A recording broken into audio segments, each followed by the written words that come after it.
Salut tout le monde, bienvenue à cet autre épisode du podcast d'Hockey sur demande, édition du 2 mars 2026. Et cette semaine, on a, comme vous pouvez voir, une belle bochette d'invités. C'est le retour du Kraken au podcast, la deuxième présence, mais avec des visages différents cependant. À part Eric là, qui est toujours là, fidèle à son habitude. On a aussi Gabriel Côté et le coach Vidal en direct de son pick-up, je crois, ou en direct de voiture. Qui va nous parler de cette belle saison du Kraken. Stéphane aussi, évidemment, tu es toujours là comme d'habitude. Mais comment ça va, messieurs? Très bien. Ça va bien. Ça va bien, super bien. Ben écoute, je pense que vous avez toutes les raisons de dire que ça va bien, du moins si on regarde votre saison actuellement, je veux qu'on parle de ça. Il reste encore un match avant la fin de la saison régulière, mais grosso modo, lorsqu'on regarde là, votre saison dans l'ensemble, là, vous êtes au premier rang au classement général avec 45 points. Vous avez 83 buts marqués, ce qui est bon pour le premier rang dans la Ligue, 40 accordés, ce qui est aussi bon pour le premier rang dans la Ligue. Donc finalement, là, tout semble aller comme sur des roulettes. Mais de votre côté, comment vous avez vécu ça cette première saison-là? Parce que c'était votre première là, dans cette Ligue-là. C'était notre première, oui, puis regarde, on est agréablement surpris de comment ça l'a viré. On a travaillé fort aussi. Puis les boys ont répondu présent, tout le monde était là, tout le monde a contribué, puis vraiment content là, de comment ça s'est déroulé la saison. Il reste encore un match là, dimanche prochain contre Lévis. Après ça, on va pouvoir passer aux séries éliminatoires. Ton côté, toi, Gabriel, comment tu as vécu ça cette saison-là? Moi, je dis que ça a bien été. C'est sûr qu'on est surpris, mais en même temps, vu les qualités des joueurs qu'on a, je pense que plusieurs de nos joueurs se connaissaient quand même déjà, là, soit au deck hockey ou à l'extérieur de la patinoire, mais on crée de la bonne chimie ensemble. Là. On a des bons trios, puis on a beaucoup de profondeur. Fait que peu importe qui est là, s'il manque un gars ou pas, on réussit toujours à sortir notre épingle du jeu, là, puis aller chercher des victoires. Là. Fait que c'est plaisant pour ça. Là. Et de ton côté, le coach? Ça n'a pas dû être très, très difficile de coacher cette équipe-là, honnêtement, avoir les résultats. Oui, puis non, tu sais, il y a comme dans chaque équipe, tu as des petites lacunes que tout le monde a dans chaque équipe. Tu sais, oui, tu as des côtés, tu as des bons joueurs, puis d'autres que tu en as qui sont des joueurs de soutien. Mais tu sais, c'est souvent des fois le moral qui peut être miné. Donc, tu jongles un peu avec tout ça. Donc, ça veut faire de quoi de super bien. On a une très belle équipe. On a une belle saison cette année, ça c'est sûr, pour notre première année. Est-ce que l'année prochaine, on va faire mieux? Ben, il y a des bonnes chances. Est-ce qu'on peut faire pire? Ben, ça laisse savoir. Mais tu sais, parti comme c'est parti pour une première saison, c'est génial. Là. Tout ce qu'on amène, les buts, côté défensif, comment on joue, rien à dire. Hein.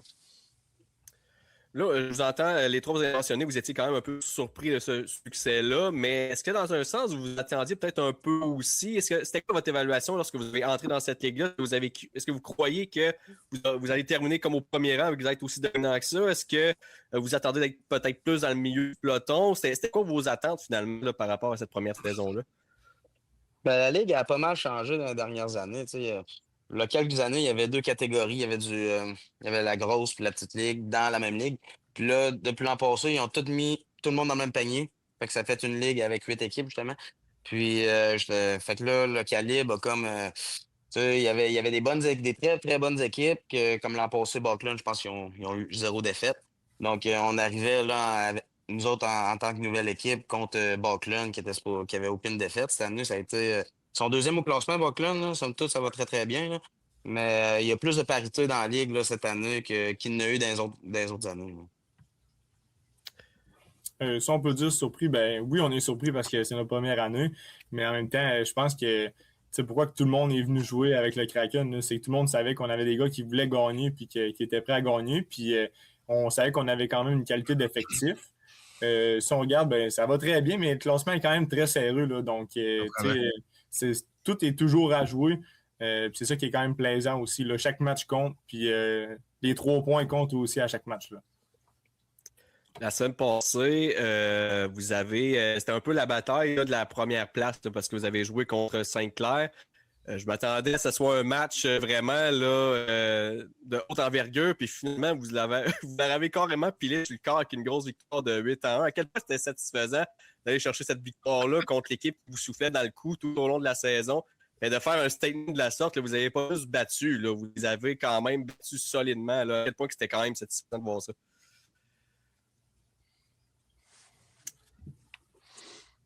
Vas-y, N'importe coach. qui. Ouais, coach, Allez-y. vas-y, Ah, ok, on c'est y à va moi, après. c'est à moi. Oh. Ben oui. Ah, ben peu importe, allez-y, n'importe qui. Là. Non, mais pour de vrai, tu sais, le premier match qu'on a joué contre Buckland, là, c'était quand même un match qui était quand même assez satisfaisant à voir, là, parce qu'on a perdu 6-5 contre eux autres. Fait que, tu sais, c'était comme l'ajustement un peu du début de saison, savoir les pairings, tout ça. Puis au fil de la saison, là, c'est ça qui était vraiment satisfaisant, c'est que là, tu voyais tous les joueurs, les pairings qui se faisaient, puis les trios qui se faisaient, les affinités avec tout le monde.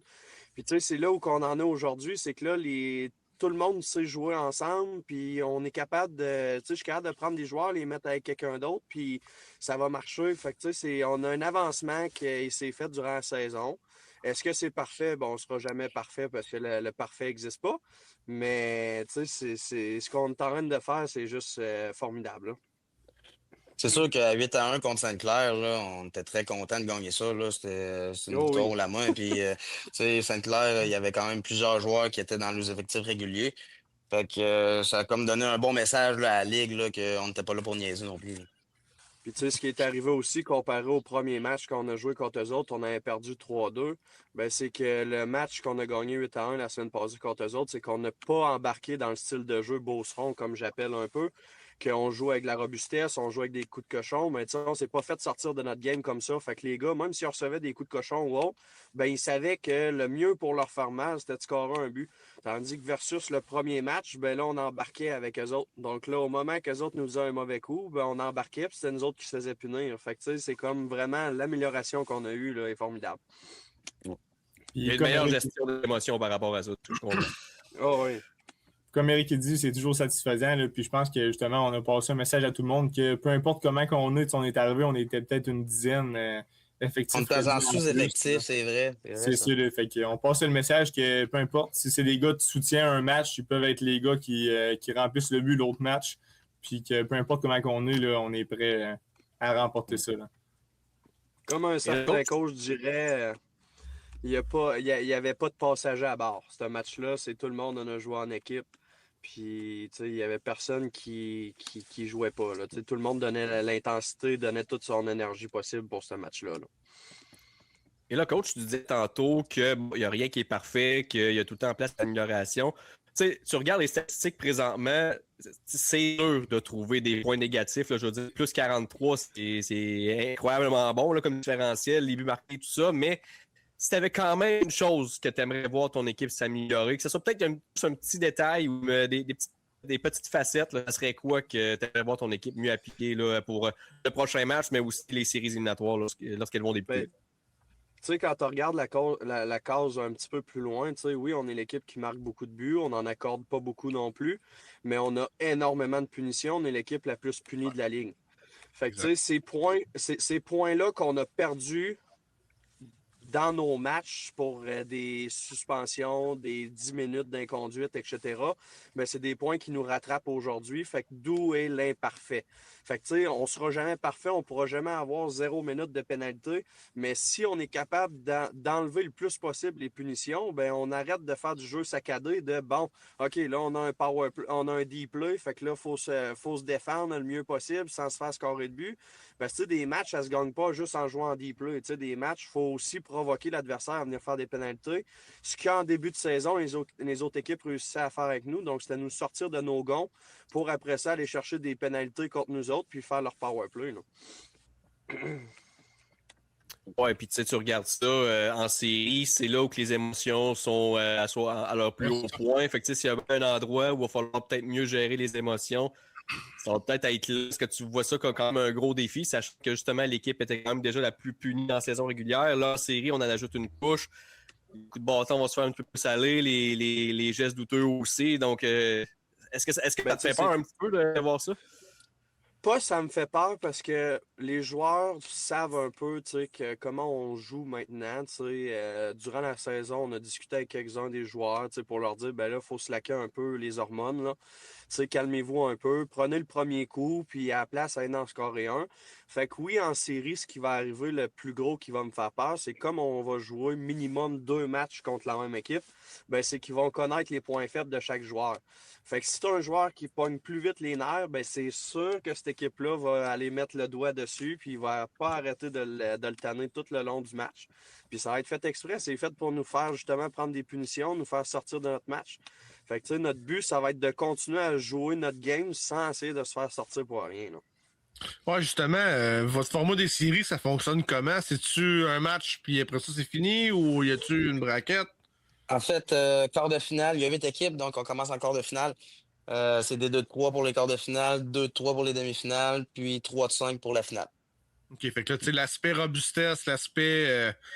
on va builder un peu une sensation entre chaque équipe. Là. Ça risque d'être pas mal dans du nouveau pour vous autres. Ou comment vous voyez ça? Comment qu'on avance vers les séries en sachant que il faut gagner un 2-3 à chaque fois? Là? L'affaire qui va faire le plus peur, mettons, que si on finit la première équipe, c'est qu'on va jouer contre la 8e équipe.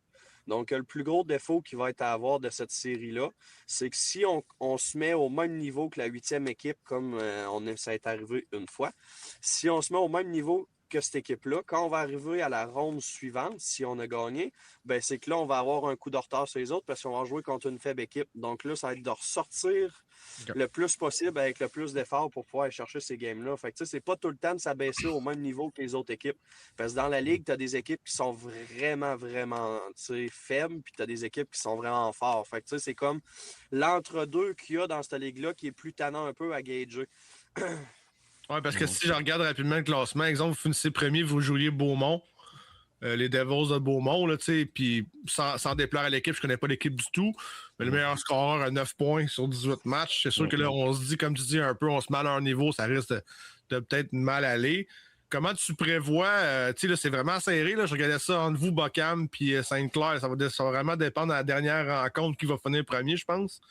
Mais peu importe, là, que ce soit Lévis, Saint-Lazare, Saint-Malachie ou l'autre Saint-Lazare, est-ce que vous vous préparez de la même façon pour toutes les équipes ou vraiment on se concentre sur notre équipe, on va de notre côté, on pense pas au reste puis on fonce vers l'avant? Ben, tu sais, dans le fond, c'est plus y aller match après match. Tu sais, comme là, on a joué le match d'aujourd'hui, le but, c'était d'aller chercher les 3 points. Aujourd'hui, on en a eu 2. Bon, fait qu'on va se contenter des 2. Sauf que les Ça a-tu 2 qu'on brassé a un peu réussi... aujourd'hui, coach? Ouais, ça a brassé un peu. OK. Là. Ben écoute, raconte-nous justement qu'est-ce qui s'est passé. Ben, tu sais, dans le fond, je veux pas faire l'avocat du diable, là. Tu sais, dans le fond, c'est une passe qui a été faite en plein centre de la glace, puis là, le joueur adverse attendait le joueur de pied ferme, puis il a sorti le coup de coude. Fait que, tu sais, dans le fond, est-ce que tu sais, est-ce que la tare est à 100% à l'autre barre? Ben, il a levé le coude, mais est-ce que la passe était, tu sais, bien faite? La réponse, fait que, tu sais, dans le fond, c'est comme... Ah ouais. C'est hésitant. Est-ce qu'après ça, il y avait de quoi à déborder? Ben oui, tu sais, dans le fond, on est des adultes. Fait que c'est sûr qu'on a la testostérone dans le tapis. Fait que c'est sûr que ça fait déborder à chaque fois que tu as des coups comme ça qui sortent. Après ça, ben, tu sais, le match, on a eu un petit peu plus de misère, surtout parce que on a fait un peu style comme le Canada-États-Unis. Donc, on menait 1-0 dans le match, puis on s'est mis à se démoraliser très rapidement parce qu'on a manqué énormément de buts ouverts, des poteaux. Donc là, ça nous a coûté le premier but de l'autre équipe. Puis là, après ça, en milieu de troisième, on a réussi à reprendre les devants avec un but. Mais tu sais, tout le match, ça a été vraiment en dents de scie parce qu'on se laissait miner par les poteaux, les chances manquées, alors qu'il n'y avait rien à se démoraliser. Là. Tu perds pas 8-1. Là. C'est 1-0 pour nous autres. Là. Fait que il faut que tu restes dans ta game, tu joues le jeu, puis tout va bien se passer. Là. Sinon, du côté de Éric et Gabriel, bon, on a mentionné, on a entendu beaucoup les propos là, du coach là, concernant bon, les choses à surveiller et tout ça. Est-ce que vous êtes pas mal d'accord avec son évaluation? Est-ce qu'il y a d'autres choses ou est-ce que vous croyez que d'autres pièges peut-être que l'équipe doit faire attention d'ici la fin de la saison ou même durant les séries ou si parce que le coach a dit, ça résume assez bien là, la situation? Moi, je pense que l'important, ça va être d'avoir le plus de joueurs réguliers possible. Parce que dans notre liste de joueurs, en fait, on avait une liste de 35 joueurs, puis il fallait que les joueurs aient 7 games pendant la saison pour pouvoir accéder aux séries éliminatoires. Puis là, sur 35, je pense qu'on en a perdu quand même beaucoup. Là. Je pense qu'il nous en reste, il y a peut-être 16 ou 17 joueurs là, dans la game. Peut-être même plus 20 là, qui ont le 7 games et plus. Fait que là, on va vraiment tomber là, avec moins de choix de remplaçants. Fait qu'il va vraiment falloir la participation de tout le monde là, pour avoir des line-up complets. Là. Comme disait le coach, là, je pense que ça résume quand même bien. Là. Les autres équipes, en fait, là, c'est exactement un peu leur stratégie, c'est de venir nous sortir de notre game à nous pour pouvoir imposer la leur puis leur style de jeu et tout ça. Étant moi-même un joueur qui a le couteau entre les dents là, au début de l'année. Ouais, t'en es bonne après, c'est bien bon ça. J'ai pas voulu viser personne. Là, je m'en venais là, moi là. Les statistiques sont là, hein? Non, mais écoute, Il a suivi la ligne des punitions, puis juste à côté, Gabriel. deuxième, le gars, le deuxième le plus puni dans la ligue. Tu sais, là, on parle de faire attention, puis on parle de jouer, gérer les émotions. Écoute, je t'ai pas vu jouer, dans le fond, cette année, malheureusement, Gabriel, mais étant un joueur vraiment robuste qui aime mettre un peu de nul dans le trafic, là, c'est sûr que toute ton approche va-tu changer ou tu construis le plan de match, puis tu essaies juste qu'on reste entre les lignes? Comment qu'on voit ça, les séries de ton côté? Je te dirais que j'étais un joueur qui met l'huile sur le feu là, pas mal tout le match. S'il y a du trafic, si ça brasse, souvent je suis là. Mais je te dirais là, qu'au début de l'année, j'avais peut-être un peu plus de misère avec ça. Puis des fois, il faut doser aussi. Puis il faut apprendre que, tu sais, oui, Xantan, c'est le coach, mais moi, je sors du junior aussi. Fait que, tu sais, il faut apprendre qu'on est tous des adultes, puis qu'il faut prendre ses responsabilités aussi. Puis on avait discuté avec Eric, puis je pense que ça s'est corrigé. Tu sais, j'ai eu une punition là, depuis les 4-5 derniers matchs. Fait que on est prêt pour les séries à ce niveau-là. Ça va être de garder là, le couteau entre les dents pour les autres équipes, garder le côté discipline, mais pour les gars, pour notre équipe, de quand même garder le couteau entre les dents. Là, je pense que ça fait du bien à l'équipe d'avoir un gars comme ça, mais il ne faudra pas dépasser la ligne puis embarquer dans le jeu là, à ce niveau-là. Puis justement, tu sais, mon approche à moi, c'est aussi de rester en santé, de ne pas trop aller me mêler là, dans ces échauffourées-là. Justement, tu sais, les blessures, c'est important d'être en santé tout au long des séries puis de ne pas être rendu après une série déjà être amoché. Là, ça va être important pour tout le monde. Ouais, je suis d'accord. Avant de vous laisser y aller, messieurs, je veux qu'on parle d'un de vos joueurs là, parce qu'il connaît vraiment une belle saison. Il est présentement le deuxième meilleur pointeur de la Ligue et c'est un défenseur. Moi, c'est ça que je trouve quand même intéressant. Christopher Mendez, qu'est-ce qui fonctionne autant chez lui, honnêtement, pour qu'il récolte sa part de points autant que ça? À chaque fois que j'en parle, à chaque semaine, son nom revient tout le temps dans les sommaires. Qu'est-ce qui fait... Comment décrirez-vous Christopher Mendez en tant que joueur? Qu'est-ce qui fonctionne autant dans son cas pour récolter autant de points que ça? Christo, il a une vision du jeu incroyable. Puis il est tout le temps à la bonne place au bon moment. Il a un bon pairing aussi avec ses ailes. Il a gardé pas mal le même trio une bonne partie de l'année, là, Christo. Il joue avec Max Fortier, puis tout dépendamment, des fois, il y a des remplaçants. Fait que l'autre ailier peut varier, mais lui puis Max Fortier, là, ça fait vraiment là, un très, très bon duo. Là. Puis les gars s'entendent bien, puis tout a de l'air de couler là, pour Mendez là, quand il est sur la glace. Là, il fly, là, puis c'est beau à voir. Exactement ça. Tu sais, Christo, quand tu le regardes, là, un coup de patin, puis son air est pris. Tu sais, il y a des joueurs comme ça qui, un ou deux coups de patin, ça permet d'y aller là, sur 200 pieds. IQ supérieur là, à la moyenne des joueurs, ça, c'est sans aucun doute. Un bon lancer aussi. Puis, tu sais, Christo, c'est un sportif, c'est un athlète bon dans tout. C'est un gagnant, puis il amène une bonne énergie de leader à l'équipe. Puis ça, je pense, de l'avoir autant impliqué, ben, ça l'implique aussi dans ses matchs, puis ça apparaît toujours sur la feuille de pointage. Là. Non, sinon, coach, pour l'évaluation? Ben, tu sais, dans le fond, c'est un joueur, tu sais, qui joue sur 200 pieds, là, tu sais, fait qu'autant en attaque qu'autant en défense, il est capable de venir t'aider. Avec Max Fortier, ben, ça va super bien. Les deux sont capables de se retrouver ensemble. Puis selon le joueur qu'il y a aujourd'hui sur le line-up, ben, tu sais, il fit quasiment avec tout le monde. Fait que c'est ça qui est génial avec eux autres. Ça leur apporte plein de choses. Max Fortier, dans le fond, lui, ce qui est génial, ben, c'est un gars qui apporte de l'énergie aussi. Il est capable d'aller dans les coins de bande, d'aller chercher des pucks, puis il a une très bonne première passe. Même chose sur Mendez, il a une très bonne première passe, mais il sait aussi très bien se placer. Fait que c'est ce qui lui donne un petit avantage aussi pour son côté point. Il y a des fois comment je peux dire ça? Des fois, il est très tannant, fait que ça dérange beaucoup l'adversaire. C'est ce qui vient vraiment l'aider aussi parce que, tu sais, quand il arrive pour soutirer à la puck, c'est pas juste bonjour, je pars avec la puck. Souvent, il s'acharne pour venir chercher la rondelle. Fait que, c'est un très bon travaillant là-dessus, j'ai rien à dire. Puis, tu sais, sur un premier trio, deuxième ou troisième, nous autres, on marche dans le fond, nos trios sont tous égaux. Fait que, tu sais, les trios, j'ai balance le plus possible pour que les trois trios soient de la même force. Puis que quand on les envoie sur la glace, ben, on a des forces de frappe tout le temps. Là. Ouais, puis je checkais ça aussi dans vos statistiques. Tristan Bisson, qui là, va pouvoir jouer pour vous autres dans les séries. Là. Lui, c'est un défenseur. 10 matchs, 10 buts. Écoute, c'est probablement un gars que vous allez apprécier avoir pendant la série de votre côté. Là.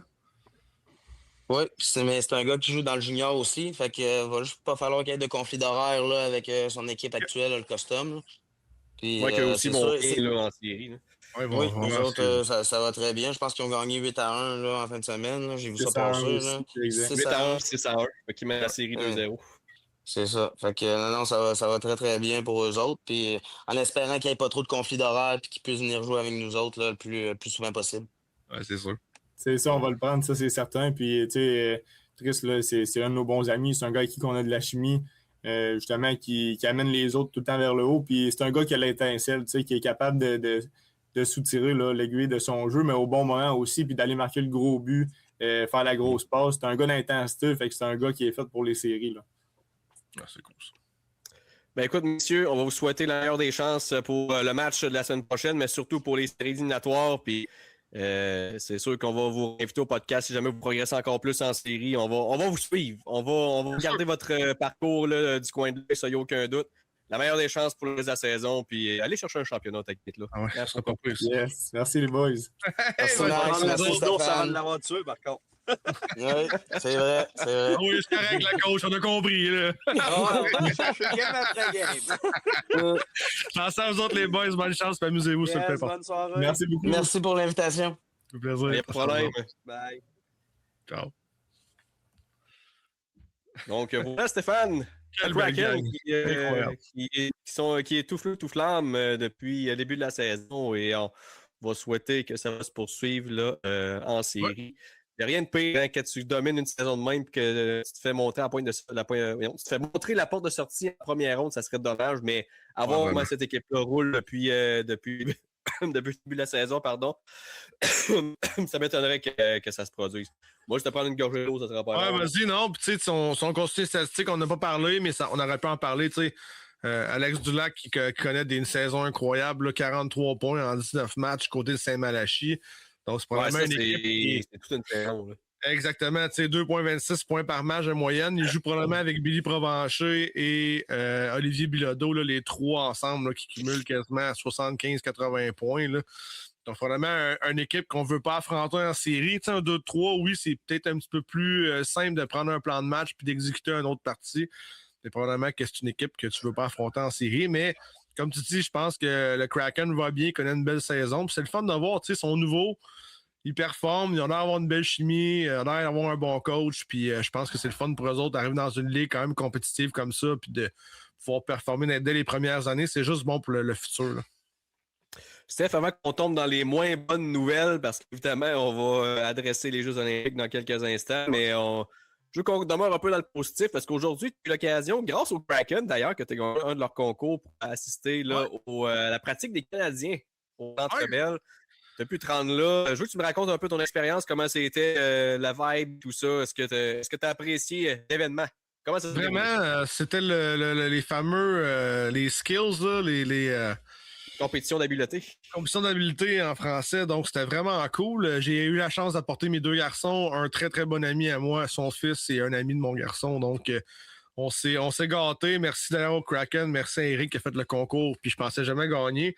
Chose drôle, je pars demain en voyage pour la job et je souhaitais juste de ne pas avoir gagné pendant que j'étais parti là-bas. Donc chose faite, on s'est rendu là aujourd'hui en métro, ça a été super le fun. Écoute, le Canadien fait toujours les choses en grand.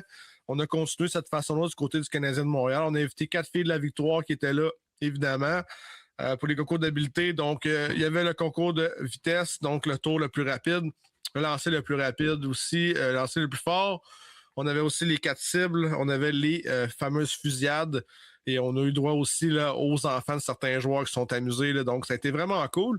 Ce que j'ai trouvé le fun aussi intéressant, c'est qu'on n'a pas habillé les gardiens de but. Donc, Montembeault et Dobèche étaient habillés en joueurs. Donc, eux aussi ont fait des genres de concours d'habileté avec les joueurs habillés. Donc, ça a été le fun. Belle expérience. Évidemment, c'est un événement, je pense, plus pour la famille. Puis ça a été superbe de mon côté. Là, le gros lancer frappé à 107 000 à l'heure de Jacky. Le monde, c'est l'euphorie dans le Centre Bell. Tout le monde était super content. Donc, écoute, beau party, belle organisation encore une fois. Je pense que les jeunes étaient là. J'ai été aussi surpris là, au début, là, quand les joueurs, avant qu'ils rentrent, on a fait vraiment tout le début des matchs, comme on faisait avec les graphiques sur la patinoire, le son, toute l'entrée que le Canadien a quand vous allez voir le Canadien de Montréal était là. Donc, on a vraiment mis l'ambiance rapidement du côté de l'organisation. Et puis, les joueurs ont fait ce qu'on avait à faire. On parlait un petit peu avec les gars avant le podcast, mais de toute façon, ça fonctionne. C'est qu'en arrière des filets, où ce que les filets se rendent jusqu'au plafond, on garde les baies vitrées. Ensuite de ça, du point de cercle des mises en jeu jusqu'au banc du Canadien, du banc adverse au point de mise en jeu, puis l'autre côté jusqu'au banc des punitions, on enlève les baies vitrées du côté du Canadien pour que les fans puissent être proches, faire signer les chandails, faire signer les cartes, les casquettes à la fin du match, à la fin de la compétition. Donc, non, vraiment le fun. Une belle heure et demie là, d'amusement. Et c'est le fun d'avoir les joueurs aussi d'une autre façon. On s'amuse, on va là pour épater un petit peu la galerie. On tente des choses qu'on ne ferait pas en match. Et on vraiment voyait les joueurs s'amuser. Donc, ça fait du bien de voir un peu sortir du cadre, du cadre de hockey, là, le cadre tout le temps sérieux. Donc, on s'est vraiment amusé du côté du Canadien de Montréal. C'était le fun au Centre Bell.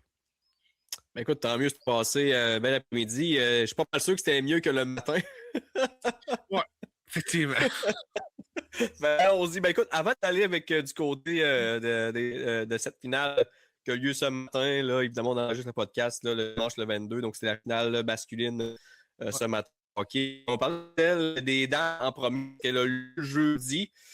Et écoute, ce qui est quand même drôle dans ces deux matchs-là, que ce soit autant aujourd'hui que celui de jeudi, parce que je vais parler à mon nom personnel, mais je suis pas mal sûr que je suis quand même pas seul dans ce bateau-là. Mais c'est des matchs que je ne m'attendais pas du tout à ce que ça se déroule de cette façon-là dans les deux cas. Ouais. Dans le match là, Canada-États-Unis au niveau féminin, à voir comment les Canadiens se sont fait dominer contre les Américaines en ronde préliminaire. On s'attendait à ce que ça soit pratiquement un bain de temps, on ne donnait aucune chance. On s'en avait parlé la semaine d'avant. On s'est dit la seule façon que le Canada pouvait gagner ce match-là, c'est si René Desbiens sortait le game de sa vie. Ce qu'elle a quasiment fait, honnêtement. Elle a vraiment bien gardé les buts dans ce match-là. Mais finalement, ça a été un match pas mal plus serré qu'on le pense. Et c'est même le Canada qui a ouvert la marque dans cette rencontre-là avec Kristen O'Neill. Et ça aussi, c'est un point qu'on a mentionné. Il fallait que le Canada marque le premier but. On ne pouvait pas jouer de hockey de rattrapage parce que sinon, ça nous aurait fait mal. Et on a vraiment tout appliqué à la lettre. Et ça a été crève-cœur parce que vraiment. Le Canada était à quoi? 2 minutes 4 pour gagner cette finale-là.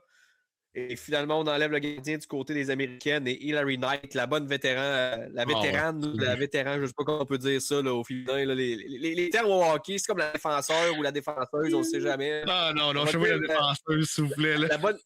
On va dire la bonne vieille routière, tiens, Hilary Knight, qui crée l'égalité. Et là, on s'en va en prolongation, et là, on s'en va à 3 contre 3. Et Megan Keller là, qui va marquer le but, le golden goal du côté des Américaines. Tu sais, on était à 2 minutes 4, Steph, de créer l'upset. C'est vraiment dommage, honnêtement. C'est vraiment dommage.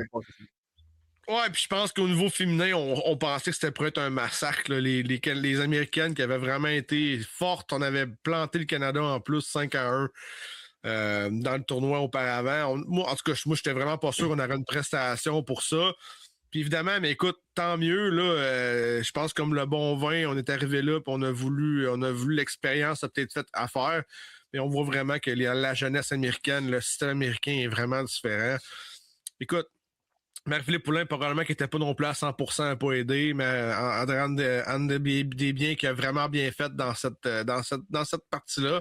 Et oui, c'est crève-cœur, mais je pense que ça a fait moins mal pour les femmes que les hommes. On s'attendait peut-être plus à ce que les Américaines gagnent que les Américains. Mais encore, somme toute, je suis content. Marie-Philippe Poulin qui était malheureusement très peiné à la fin de la rencontre. Je pense que les filles, là, on l'avait sur le cœur. On a tout donné du côté des Canadiennes. Puis tant mieux, écoute, ça reste une médaille d'argent. C'est pas mauvais. C'est juste que c'est toujours la fameuse confrontation américain-canadien, là, savoir si on est meilleur qu'eux autres. Et là, ben, aujourd'hui, on a une claque d'en face en disant qu'on est deuxième du côté des deux côtés. Là. Oui, et là, on s'amène du côté de la finale avec les hommes. Et ça non plus, je ne m'attendais pas à ce genre de duel-là, là, avec les deux équipes qu'on avait, mais le Canada qui a dominé cette rencontre-là de A à Z. Et malheureusement, ça se termine quand même avec une défaite en prolongation, encore une fois. Malgré tout, c'est les Américains qui avaient marqué le premier but. Là, une belle pièce de jeu de Matthew Boldy qui a déjoué pratiquement tout le monde, là, dont Taves et McCarr, la paire qui était supposément la paire la plus fiable du Canada. Eh bien, il s'est payé ça. Il s'est mis ça dans sa petite poche arrière avec une belle pièce de jeu. Et le Canada, après ça, c'était le festival d'opportunités manquées. Un 5 contre 3 presque complet. On fait rien à part tirer à côté du net ou tirer dans le toutou du gardien de but. Après ça, l'échappée ratée de Connor McDavid, une échappée ratée par Teddy Brainy qui est en fin de présence, oui, mais quand même, c'est une échappée franche quand même. Devon Taves qui fait voler un but par Hellebuck. Quel arrêt! Quel arrêt certain. Et McKinnon, lui, ça n'a pas été un arrêt, c'est carrément tiré à l'extérieur du filet. Le but était grand ouvert, tir à côté. C'est pas compliqué, Stéphane. Pour résumer cette. Et là, juste avant d'aller là, ben, McCarr qui a finalement réussi à créer l'égalité. On l'attendait en 10 but-là, on avait hâte qu'il arrive là, parce qu'on croyait que le Canada était à court de solutions. Donc, on crée ça, l'égalité 1-1, puis par la suite, ben, c'est ça. Ça a été le festival de on essaie, mais on n'est pas capable de capitaliser. Après ça, j'ai trouvé ça tellement dommage. Sam Bennett, qui s'enfarge dans le joueur des États-Unis, frappe contre la rampe et avec le rebond du contact avec la rampe, son bâton qui part direct dans la face à Jack Hughes. En fin de match, ça donne un 4 minutes. Mon cœur a arrêté de battre, Stéphane, pendant les 4 minutes-là. Là, je pense que je suis mort chroniquement pendant 4 minutes. Là. Je regardais ça aller, puis je me suis dit, ils vont finir par la mettre dedans. Mais là, finalement, Horvat qui se fait atteindre à son tour par Jack Hughes, l'ironie de la chose, lui qui se fait frapper quelques minutes avant. Lui est aussi une pénalité, donc c'est lui qui a cancellé tout ça. Mais il y a tellement eu de montagnes russes, Stéphane. Là, c'était un bon match de hockey. On ne peut pas se cacher, c'était un bon match de hockey. Mais, puis tu sais, j'ai ça dire ça parce que c'est vrai que si c'est le Canada qui avait gagné, on n'aurait rien à cirer que c'était à 3 contre 3. Mais le mot du 3 contre 3, là, tu peux pas finir. Puis honnêtement, je vais mettre mon grain de sel là-dessus. Si les Américains auraient perdu, ça aurait été le même discours. Pour moi, ça fait aucun sens. John Cooper l'a dit, puis c'est sûr que les Américains ne diront pas présentement, puis c'est bien correct. S'ils auraient perdu 3 à 3 contre 3, les Américains auraient chialé aussi. C'est une règle que je comprends pas. Le hockey est le seul sport dans le monde qu'on enlève des joueurs dans une prolongation. Expliquez-moi ça. Expliquez-moi comment que ça peut faire du sens. C'est la dernière journée, la dernière compétition, le soir même, là, tantôt, là, à notre heure ici, vers 4h30, 5h, il faisait la clôture des jeux. Ça fait quoi si ça finit en 4e overtime à 12h45? Là-bas, il va être rendu au pire quoi? 10h30, 11h, minuit peut-être? Je comprends pas, honnêtement. Puis c'est pas parce que le Canada a perdu ou gagné. Écoute, les Américains méritent peut-être pas la victoire, mais Hellebuck l'a volé. Je suis très content pour Hellebuck parce que ça méritait. Ça fait longtemps qu'on pense que c'est pas un gagnant. Tant mieux si c'est arrivé. Puis honnêtement, ça a été, cette équipe-là a été transportée par les frères Hughes. Tant mieux. Mais pour moi, ça fait aucun sens. Ça fait zéro sens. Dans la séquence de la défaite là, du Canada, là, Cal McCarr ne réussit pas à ponner la rondelle. L'autre joueur se mêle avec l'autre joueur. C'est une panoplie d'erreurs. 3 contre 3. Tu vas partout sur la patinoire. C'est beaucoup trop gros pour seulement 3 joueurs. Moi, je comprends pas. Puis honnêtement, je sais pas pourquoi la IHF continue de faire ce genre de stupidité-là. Mais je sais pas pourquoi qu'on fait ça, honnêtement. 20 minutes à 3 contre 3. Pensez-y. Pensez-vous vraiment que ça va durer 20 minutes? Là? C'est complètement ridicule. Puis moi, en tout cas, je trouve que ça enlève toute la beauté du sport qu'on a dans les grands moments. Ça enlève tout ce que le sport du hockey est. L'essence du jeu en équipe, du contrôle de la rondelle, de donner le moins de place à la chance possible, mais au talent. Et le 3 contre 3, pour moi, c'est pas du talent. C'est juste... C'est un gâchis de hockey pour moi. J'aime pas ça voir ça. Ben, c'est parce que c'est comme si c'était 2 épreuves différentes. Tu sais, tu joues 60 minutes à 5 contre 5, puis tu arrives à 3 contre 3, c'est pas la même game, on l'a vu tout de suite.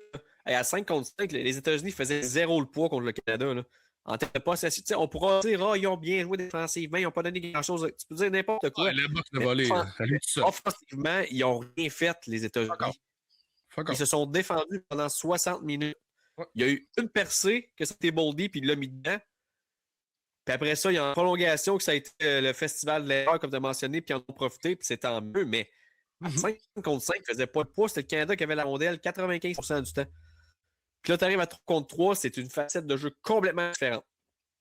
Puis là, ça a profité des États-Unis. Tu sais, je suis d'accord que, tu sais, je disais tantôt que ça aurait été le Canada, on aurait moins parlé. Puis, c'est pas. Ça aurait été hypocrite de dire le contraire un peu, là. Mais en partant, c'est comme si tu décidais la Coupe Stanley sur un 3 contre 3, tu peux pas faire ça. Tu peux juste pas faire ça. C'est mieux parce qu'avant, ça décidait en tir de barrage, c'est encore pire. Là, il y a comme une petite progression, mais c'est pas tant une progression, c'est tu changes la discipline. C'est comme si, je sais pas, moi, tu fais une course de bobsleigh, mais ils sont genre 3, là. Là, égalité, tu dis, hey, gars, on va enlever un gars. Ça va être du bobsleigh à 2, finalement. Exact. C'est plus la même épreuve. Non, ça fait pas de sens. Puis, tu sais, honnêtement, Max, moi, je suis assez vrai dans la vie pour dire que si les Américains auraient perdu, j'arrête aussi en maudit pour les Américains de dire on a perdu sur un critique 3 contre 3. Tu peux pas décider ça sur un 3 contre 3. Non, ça fait aucun sens pour moi. C'est aussi grave pour moi que de recevoir un affaire en plus quand t'as gagné ou pas. As-tu vu le visage de McKinnon qui a reçu la peluche avec la médaille? Tu vois que McKinnon n'a pas d'enfant juste en regardant ça. C'est comme, qu'est-ce que c'est ça, Calic? Ah non, c'est pas vrai. S'il y en avait un qui pouvait plus s'en sacrer la peluche à ce moment-là, c'est pas mal McKinnon. Non, c'était malade. Et je trouve ça... qu'il a fait. Ah ouais, puis je trouve ça plate parce que, tu sais, Sidney Crosby, vraiment, c'était ses derniers Jeux olympiques. Il n'a pas pu participer, il n'a pas voulu participer au match de la finale pour pas empêcher son équipe de le faire. Honnêtement, je pense qu'il aurait été meilleur que 3 ou 4 joueurs dans l'équipe, même sur une patte, là, c'est plate à dire. Là. Mais on a donné ce qu'on pouvait du côté du Canada. Je pense que John Cooper a fait ce qu'il pouvait aussi avec cette équipe-là. Bennington a connu un excellent tournoi. Puis honnêtement, ceux qui vont chialer sur les performances de Bennington, vous êtes vraiment mal placés. Je pense qu'il a gardé les buts plus qu'on le pensait. Il a gardé les équipes dans le match à toutes les fois. Le Canada est dans le match à cause de lui. On n'a pas manqué d'offensive. Évidemment, c'est le Bruni, 11 points ou 10 points. McDavid a fini avec 13. Mais encore une fois, je pense pas que l'offensive était le problème du côté du Canada. Au contraire, on avait une très, très bonne offensive. La défensive, mais on a parlé, Max, un peu avant le podcast. Je n'étais pas fan de la défensive. Je pense que les défenseurs 5 et 6 ont malheureusement pas assez joué parce qu'il n'y avait pas assez de talent, selon moi, pour être là dans des gros moments. Mais ça reste que c'est ça qu'on avait malheureusement, puis il fallait vivre avec. Mais écoute, ça a été tu sais, somme toute, les Olympiques, j'adore ça, sauf que ça sera en fusillade ou en prolongation. On dirait que pour moi, dès que c'est serré, je comprends pas ce qui va se passer par après, mais ça reste que j'ai aimé le tournoi quand même, j'ai aimé les autres équipes, j'ai aimé les Tchèques, j'ai aimé toutes ces équipes-là qui se sont donné quelque chose. La Suède, la Slovaquie, je pense qu'on a connu quand même des belles éclosions. Il y a eu des bons tournois parmi certains joueurs. Mais c'est sûr que c'est plate. C'est vraiment plate de voir ça, malheureusement, de finir comme ça là, sur un 3 contre 3. Mais moi, je suis pas d'accord quand tu dis que l'offensive n'a pas été un problème. Je pense qu'elle a été un gros problème parce que malheureusement, il y a eu trop de passagers dans cette équipe-là. Puis on s'en était parlé tantôt avant le podcast. Avec tout le talent qu'on avait, là, on vantait vraiment la première ligne, la quatrième ligne, il y avait du talent au pied carré dans cette organisation-là. Ça a quand même tourné autour de 4-5 joueurs, cette offensive-là, malheureusement, parce que Eagle n'a rien fait. Après ça, Jarvis n'a absolument rien fait. Horvat a fait un beau but contre, je pense que c'était les Tchèques, puis après ça, il n'a pas fait grand-chose. Ouais. Même Suzuki, il a fait un gros but, mais tu sais, sinon, ça a été quand même discret. Marchand, même chose. Bennett, même chose. Écoute, Reinhardt, même chose. Et il y en a plein qui n'ont rien fait du tournoi, malheureusement. Une chance que c'est Rainey, McDavid étaient là, les deux, parce que McKinnon, c'était en montagne russe. Il y a eu des bons moments, mais j'ai pas reconnu le McKinnon là, de l'Avalanche Colorado en série qui avait vraiment une fusée dans le dos. Là. Je sais pas s'il cache quelque chose ou aussi peut-être une blessure. Je pense mais je crois que c'était pas... trouvais pas que c'était le McKinnon le plus fringant qu'on a déjà vu. Là. Fait que, tu sais, c'est juste plate qu'avec autant de potentiel offensif, t'avais juste à neutraliser 2-3 gars du côté du Canada, puis t'avais quand même une bonne partie de la job de fait. Là. Parce que les autres, il y avait des passes à rue, c'était pas mal ligne de ça qu'il y avait, malheureusement. Là. Ouais, et puis tu sais, le 3e, 4e trio servait presque à rien du côté du Canada, malheureusement. Et puis dans les gros matchs, ils n'ont pas fait la job. T'sais. Est-ce que le fait d'avoir eu Tom Wilson dans ce tournoi-là a vraiment aidé? Oui, les bonnes mises en échec. Oui, il a réussi à mettre un Français dehors de son pays puis se faire haïr par toute la France au complet. Là. Je l'ai pas détesté, moi, Wilson, honnêtement. Puis j'étais le premier.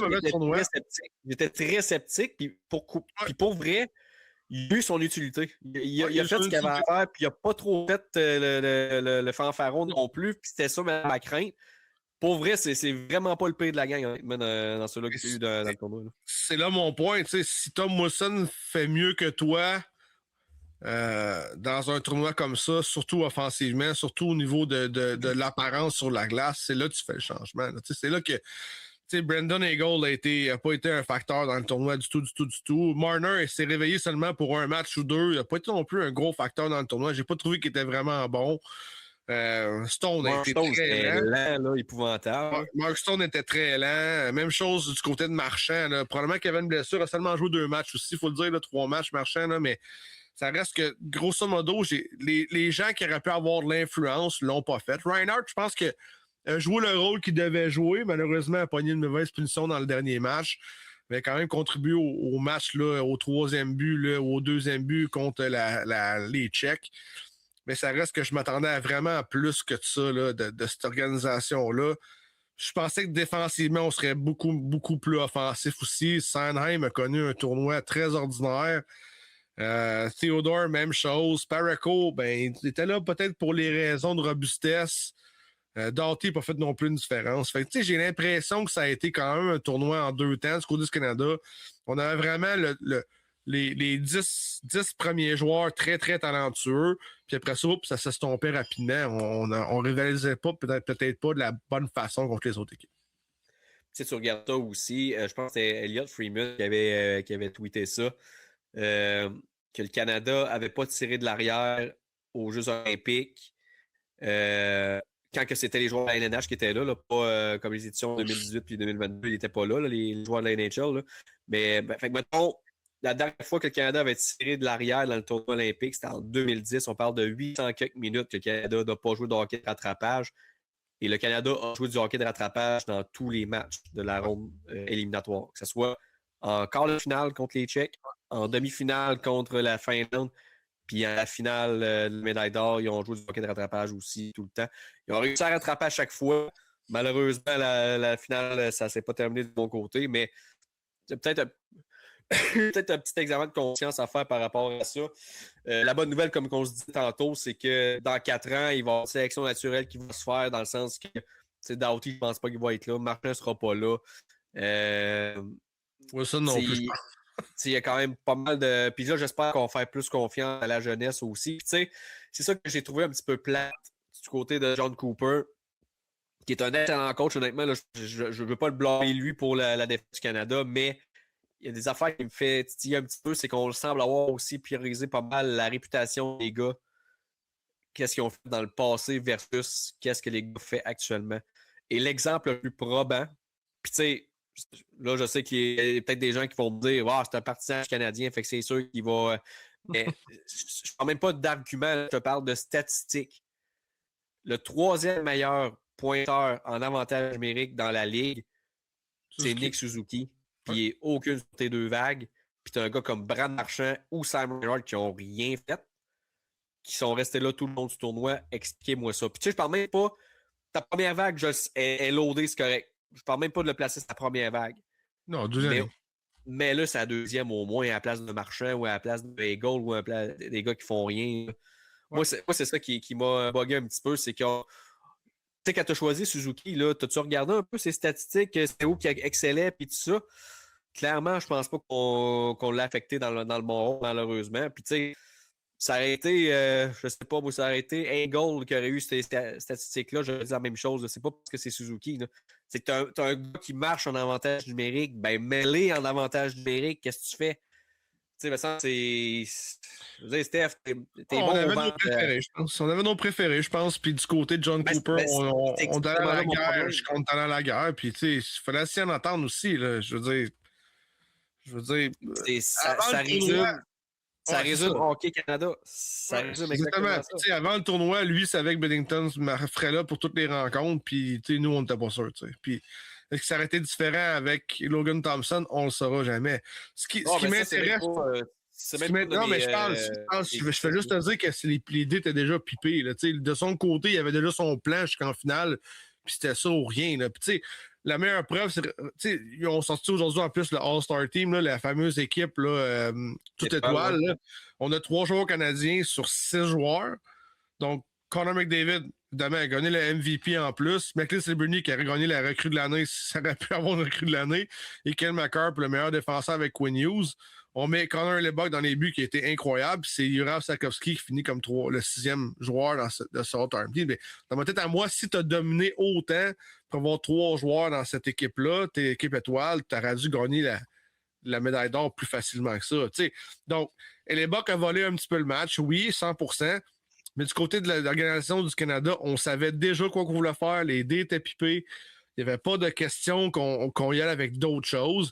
Puis, tu sais, aujourd'hui, facile à dire, on pourrait jouer, problème, par exemple, on pourrait jouer à fameux Sunday Quarterback puis dire, ah, mais il a rasé amener Shifley, il a rasé amener un tel, il a rasé amener un autre. Oui, on l'a dit avant, on l'a dit après. Puis je pense qu'on a erré. Bédard a probablement été plus utile que Jarvis, malheureusement, même s'il jouait peut-être juste 7 minutes par match. Ça reste que je pense que les dés sont pipés. Je pense que c'est pour ça que le Canada, on régresse en termes de force. Les meilleurs attraits hockey sont encore nous qui les ont. Mais en termes d'équipe totale, mais les Américains s'en viennent. La Tchécoslovaquie s'en vient. La Slovaquie s'en vient. La Suède, la Finlande. De plus en plus, ces équipes-là commencent à nous faire peur dans des tournois comme ça parce qu'on n'a pas, on a peut-être pas l'aise qu'on avait avant. Et là, il va falloir remédier à la situation. Puis ça revient au même pilote qu'on lance, Max, depuis des années, moi, puis toi, Hockey Québec, Hockey Canada, blablabla. Il faut casser ce sucre-là. Oui, il faut le casser, ce sucre-là. Il faut commencer à se regarder le nombril puis arrêter de penser que pas parce qu'on a Connor McDavid puis Sidney Crosby depuis 20 ans qu'on a la meilleure destination au monde. Tous nos joueurs vedettes s'en vont aux États-Unis de toute façon. Tous nos joueurs vont être issus des rangs américains dans pas long, la NCAA. Regardez ce qui se passe cette année avec tous les joueurs qui sont allés là dans la WHL. Il y a plusieurs vedettes qui s'en vont là. L'année prochaine, ça va être d'autres. Comment de personnes vont aller au système américain parce que c'est mieux fait, c'est plus longtemps. Le hockey reste un Christy sport à talent tardif. Ça se fait pas à 15 ans, un joueur élite, ça se fait à 17, 18, 19, 20. Et là, on comprend pas ça encore. Puis malheureusement, ça nous fait mal. Heureusement que je vois un petit peu d'effort. Là, on a parlé dans les autres podcasts. Là, oui, la M17, oui, la M19, oui, la M22. Mais il faut aller plus loin que ça, les gars. Puis c'est plate parce que je pense que c'était un match serré. C'était pas un match qu'on pensait qui était prêt de serré. Je pense qu'on beaucoup pensaient que le Canada perdrait cette rencontre-là de façon plus forte que ça. Mais je pense qu'on est sorti fort du Canada. On était fiers de notre passion. On voulait gagner ce match-là. Et malheureusement, on a manqué de ressources. Puis tu sais, on s'est parlé, Max, pendant le match. Puis tu m'as dit, on manque trop d'occasions, on va la perdre. Puis j'ai dit, ah non, t'es pessimiste. Mais t'avais raison. Puis c'est malheureux, mais c'est comme ça. Il a fallu seulement une facilité de le faire de l'autre bord. Puis, tu sais, on parle de Connor Lebock tantôt, il y a une passe sur le but en plus de Jack Hughes en overtime. Ça veut en dire long. Là. Quand ton gardien but vraiment tant que ça, ben, ça arrive. Puis, malheureusement, la meilleure équipe a gagné. C'était pas pour c'est pas la meilleure équipe qui a gagné, Stéphane, cette game. Canada a pilé sur le corps des États-Unis tout le long. Mais... Et ça a pris un 3 contre 3 pour qu'ils puissent gagner. Parce que si ce game-là demeure à 5 contre 5, tu n'aurais pas toffé la run des États-Unis. Je suis pas mal convaincu. Puis tu sais, la raison pour laquelle que je t'ai écrit ça pendant le match, c'est pas pour être pessimiste. C'est juste c'est du hockey 101. Là. Je veux dire, tu manques un 5 contre 3, tu manques deux buts déserts, tu manques des échappés. C'est sûr que ça va venir t'en rattraper à un moment donné. Puis c'est ça qui est arrivé. Il aurait fallu gagner ça à la régulière parce qu'à 3 contre 3, c'est. Tu sais, même. Ça aurait été la France contre le Canada. En 3 contre 3, tu flippes un 25 cents. Parce que il suffit juste que tu manques une couverture, c'est fini. Ouais. ça a créé l'ouverture, puis ça a créé le but gagnant, puis c'est un peu ça qui est arrivé. Là. C'était un peu un free-fall sur la glace, puis les Américains en ont profité. Mais je persiste et signe. Cette game-là, tu la continues à 5 contre 5. Les Américains ne gagnaient pas ça. Là. Ah, je suis 100% d'accord avec toi. Mais bon, qu'est-ce que tu veux qu'on fasse? C'était du 3 contre 3 et ils ont gagné. Fait que, on peut pas faire grand-chose rendu là, à part souhaiter que la réglementation change éventuellement. Mais j'ai comme l'impression que le gros problème avec la cérémonie pour clore les jeux, on veut pas que le match dure 4 heures de temps et que ça vienne un peu affecter. Mettez le curling à la journée de bord, là. On s'en fout, là. De toute façon, il y a juste du curling pendant 82 jours des Olympiques. Mettez le curling dans la dernière journée. Puis d'accord, je dis juste que je pense qu'on veut pas mettre du 5 contre 5 parce qu'on veut pas que ça se tire trop et que ça vienne un peu. On sait que c'est ça, mais on s'en fout dessus, toi. Je veux dire, c'est la dernière journée de la compétition. Il restait encore 18 heures avant la cérémonie de fermeture. Là. On s'en fout, là. Anyway. Juste pour dire, pour avant de finir le sujet, là, bravo à l'équipe américaine pour une chose, d'avoir emmené le chandail de Gaudreau. Les parents étaient là aussi. Ça a été, je pense, un moment émotif. J'ai vraiment aimé ça. Puis, tu sais, je pense que ça les a ramenés un peu ensemble, eux autres, de leur façon. Et bravo à l'équipe américaine pour ça, d'avoir pensé à Johnny Gaudreau, qui aurait été probablement une des vedettes de cette équipe-là cette année. Là. Ben écoute, Steph, on va classer avec un petit tour d'horizon avec nos équipes là, régionales. Et on va commencer avec la Ligue de hockey Côte-Sud. Alors que les séries là, battent leur plein là-bas. Et évidemment, on a les Hunters de Saint-Prosper qui est un peu l'équipe négligée. Stéphane, ben crime, on s'accroche du côté des Hunters. Vendredi, ça a été un match plus difficile. Là, par contre, là, une défaite là, de 9-1. On a marqué le premier but, par contre, là, avec Mario Boilard Junior, mais par la suite, on a accordé le 9 là, sans réplique. Donc, c'est 2-1 la série là, du côté de Lotbinière. Mais on a répliqué, Stéphane, le lendemain à domicile avec une victoire de 5-1. On a inscrit les 5 premiers buts. Charles-Émile Dion, il y a Nicolas Morin, Thomas Paribourque, Nicolas Morin encore une fois, et Thomas Paribourque. En fait, les deux ont marqué 2 buts chacun pour aider les Hunters à remporter 5-1. Donc, résultat des courses, c'est 2-2 la série. Quand je te disais que oui, l'écart était énorme entre les deux équipes là, au classement, mais que les matchs étaient quand même relativement serrés durant la saison régulière, ben, c'est une continuité de ça là, qu'on a dans cette série-là. Puis, on espère fort là, que du côté des Hunters, on réussisse là, à aller chercher là, cette série-là. Si on regarde les prochains matchs là, qui auront lieu, évidemment, ça va être le prochain week-end. Là, ça va être vendredi le 27, là, alors qu'on va jouer du côté de Lotbinière. Et si je ne me trompe pas, c'est des 3-5. Si je ne me trompe pas. Donc, ça voudrait dire que c'est le match décisif qui aurait lieu vendredi prochain. Donc, ça serait quand même un gros match là, à aller chercher. Sinon, si on regarde du côté du hockey custom performance, on a, comme on a mentionné tantôt avec les gars du Kraken, 2 grosses victoires, 8-1 et 6-1 pour les 2 premiers matchs de la série. Donc, on passe en force. Là, on s'assure d'aller chercher là, un petit peu pas de confort, mais un petit peu de lousse si on veut. Alors que c'est des 3-5, donc il en reste un à aller chercher là, pour le hockey custom performance dans cette première ronde-là contre les Prédateurs d'Appalaches.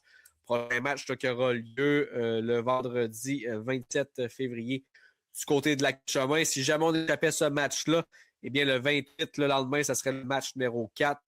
Et si on échappait encore une fois ce match-là, ce qu'on ne sait pas, évidemment, eh bien, ça serait le 1er mars du côté de Lac-Chemin. Donc, voilà pour le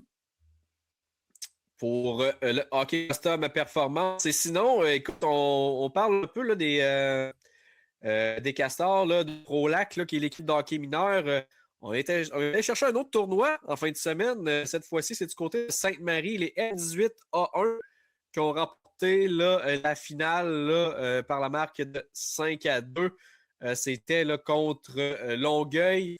Du côté des Castors, eh bien, on a eu un tour de chapeau de la part de Charles Pouliot. Là, donc, sur les 5 000, on a inscrit 3 en finale. Donc, imagine, tu es en finale de tournoi et tu sors un petit tour de chapeau pour ton équipe à gagner le tournoi. Ça doit quand même être un feeling assez intéressant. Ça t'est déjà arrivé, toi, Stéphane, un tour de chapeau en finale d'un tournoi? Non. Christy, non. Peut-être plus un tour de chapeau la Gordion. Oh, non, hockey mineur. Non, mais non. Ah, mais peut-être, ouais. Ça fait des années, peut-être. C'était quel genre de joueur, toi, Stéphane, dans hockey mineur? Ah, très tranquille, qui faisait pas de vagues. J'étais un peu comme un Gabriel Côté, mais dans le hockey mineur. Ah! T'allumais des feux. T'aimais ça, allumer Non, des feux. j'éteignais les feux. Mes joueurs l'allumaient, moi j'éteignais les feux. Oh, Plus ça. OK. T'étais le pompier de l'équipe. Ouais, c'est ça, exactement. Donc, félicitations là, du côté des Castors là, de Prolac. Là, un autre tournoi à remporter. On se rappelle, là, c'était l'équipe des M13 là, qui avait remporté à la Pocatière également un tournoi. Donc, on accumule les titres, ce qui est quand même très bien de ce côté-là. Donc, on va suivre ça là, également là, pour le reste de la saison. S'il n'y a pas d'autres petits tournois comme ça qu'on peut aller chercher des titres.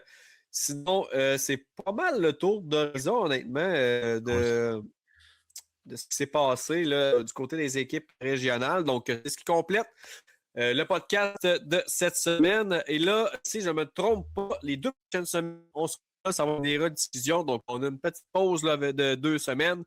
Mais on va revenir en force là, par la suite là, pour vous informer. Stéphane profitera pour faire quelques séjours sous le chaud soleil de plusieurs endroits différents avec ton travail. On en profite. C'est où tu t'en vas déjà? Tu t'en vas en Arizona? Ouais, Phoenix. On s'en va à Phoenix là, jusqu'à jeudi prochain. Écoute, il y a des pires endroits où aller dans le monde. Mais là, écoute, drôle à part, on parlait avec les boys de la job. Puis ceux dans l'Ouest, on a un groupe de chat là, sur WhatsApp. Là, j'ai un des gars qui m'a dit ouais, j'avais pacté une coupe de chandail avec la fameuse fleur canadienne et là, je pense que je vais changer de chandail. Donc, on a nos chandails fiers canadiens et là, je pense qu'on va se laisser une petite joine pour les 4-5 prochains jours. Ben écoute, on va souhaiter un bon voyage, Stéphane, du côté de l'Arizona, du bon golf et du bon temps aussi en général. Yes. Sinon, ben nous, c'est ce qui complète cette édition du podcast d'Hockey sur demande. N'hésitez pas également à vous abonner sur la chaîne d'Être Chemin TV là, pour d'autres contenus, que ce soit aucun rapport avec le hockey. Là, il y a plein d'autres choses aussi là, à regarder. Si vous voulez encourager là, ce produit local-là qui vient tout juste de débuter, eh bien, n'oubliez pas d'aller sur cette chaîne-là et liker et vous abonner, commenter, partager toute cette poutine-là. Et yes, sinon, ben, on va revenir aussi avec nos lives sur notre autre podcast Hockey sur demande là, dès la semaine prochaine. Donc, surveillez ça. En attendant, on vous souhaite de passer une très belle semaine et on se dit à la prochaine pour notre édition du podcast. Oui. Bonne semaine, attention à vous autres.